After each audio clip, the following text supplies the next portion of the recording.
जय श्री राम। समाधान करी सो सबही का, गयौ जहाँ दिन कर कुल टीका। राम सुमंत्र ही आवत देखा, आदर कीन पिता समलेखा। सब लोगों का समाधान करके किसी तरह समझा बुझाकर सुमंत्र वहां गए जहां सूर्य कुल के तिलक श्री रामचंद्र जी थे। श्री रामचंद्र जी ने सुमंत्र को आते देखा तो पिता के समान समझकर उनका आदर किया। निरख बदन कही भूप रजाई, रघुकुल दीपहि चले उलेवाई। राम को भांति सचिव संग जाही, देखी लोग जहते हैं बिल खाही। श्री रामचंद्र जी के मुख को देखकर और राजा की आज्ञा सुनाकर वे रघुकुल के दीपक श्री रामचंद्र जी को अपने साथ लेवा चले। श्री रामचंद्र जी मंत्री के साथ बुरी तरह से बिना किसी लवाजमे के जा रहे हैं। यह देखकर लोग जहां तहां विषाद कर रहे हैं। जाई दीख रघुवंश मणि, नरपति निपट कुसार। सहम परउ लख सिंह मनऊ प्रेत गजराज, लखन सिया राम जय जय राम। रघुवंश मणि श्री रामचंद्र जी ने जाकर देखा कि राजा अत्यंत ही बुरी हालत में पड़े हैं। मानव सिंगनी को देखकर कोई बूढ़ा गजराज सहम कर गिर पड़ा हो। सूखे ही आधार जरई सब अंगु, मनव दीन मनिहीन भुअंगु। सरुस समीप दीख कह के, मानव मीच घरी गन ले।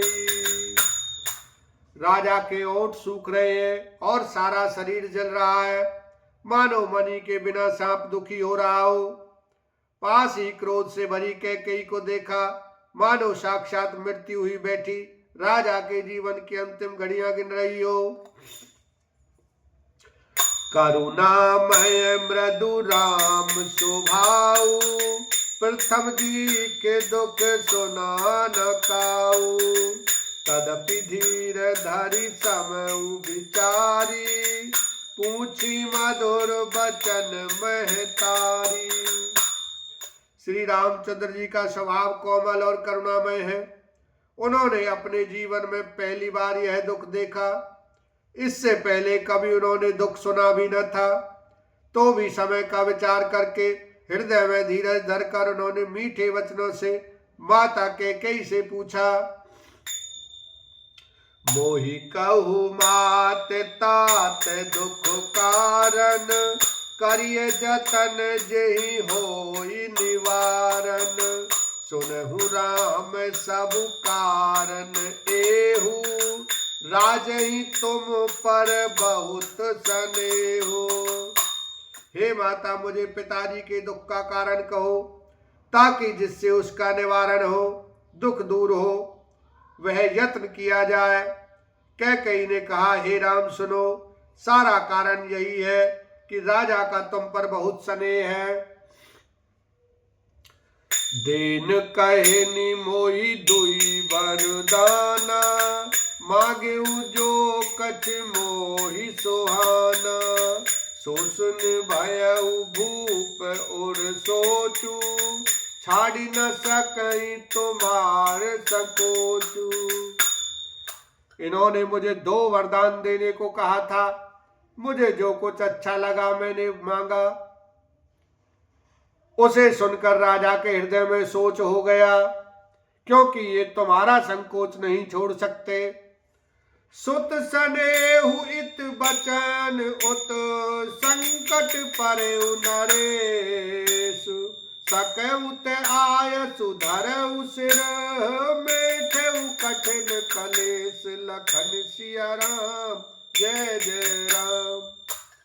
इधर तो पुत्र का स्नेह है और उधर वचन प्रतिज्ञा राजा इसी धर्म संकट में पड़ गए हैं। यदि तुम कर सकते हो तो राजा की आज्ञा शिरोधार्य करो और इनके कठिन कलेश को मिटाओ। निधरक बैठी कही कटुबानी, सुनत कठिनता अति अकुलानी। जीभ कमान बचन सरनाना, मनहु महेप मृदुलाच समान। कैकेयी बेधड़क बैठी ऐसी कड़वी वाणी कह रही है जिसे सुनकर स्वयं कठोरता भी अत्यंत व्याकुल हो उठी।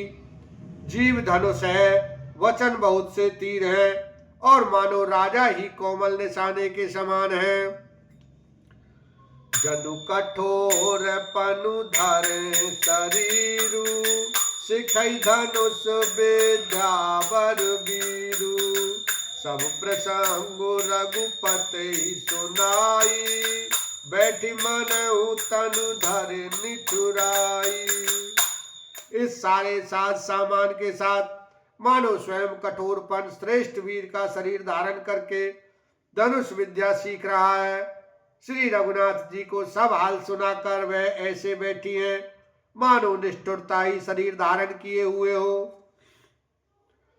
मन मुस्काई भान कुल भानु, राम सहज आनंद निधानु।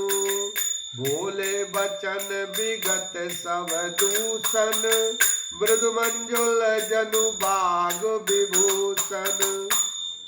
सूर्य कुल के सूर्य स्वाभाविक ही आनंद निधान श्री रामचंद्र जी मन में मुस्कुराकर सब दूषणों से रहित ऐसे कोमल और सुंदर वचन बोले जो मानो की वाणी के भूषण ही थे। सुन जननी सोई सुत बड़ भागी, जो पितु मात वचन अनुरागी। तने मातु पितु तो सनिहारा, दुर्लभ जननी सकल संसारा। हे माता सुनो, वही पुत्र बड़भागी है जो पिता माता के वचनों का अनुरागी पालन करने वाला है।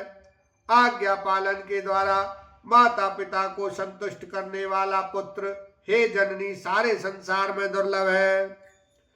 मुनिगण मिलनु विशेष बन, सबई भांति मोर।